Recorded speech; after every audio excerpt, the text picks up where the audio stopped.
অনেকে কয়েন কারির মধ্যে শিরা দিলাও ও দেখো কত চিকেন দিয়ে আলুর একটা কারি বানাইলাম tomato red paper green paper দিয়া আলু হিসতে হইব চিকেন হিসতে হইব পরে 10-15 মিনিট মানে কি জাল দেওয়ার পরে ইলা শিরা থাকতো না একবারে শুকাই যাব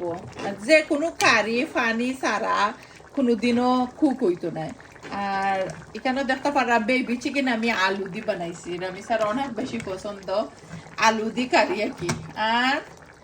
এখানের মধ্যে রিয়ানাই যে বালাফাইন খিমা দিয়ে আলুর কারি রিয়ানার যে পছন্দ খিমার কারি তো দুইও বইনে লাগেও তারা দুজনের পছন্দে বানাইছি আলু হিস্ত কইরা অনেক হইবা আফা খিমার মধ্যে এখানে পানি দিলা ইয়াক ইয়াক যারা চিনুন নাকি রান্দা আর একজনের রান্দার দুষ ধরই এরা এমনই সমস্যা ও দেখি মা দেখতে পাররা আর আলু অতখান পানি থাকতো না আলু হিস দেয়া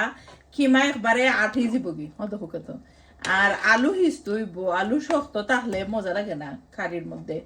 ও পরিমাণ হইরা দিলাম সুন্দর হইরা আজকে দেখো দুইটা কারি বানাইছি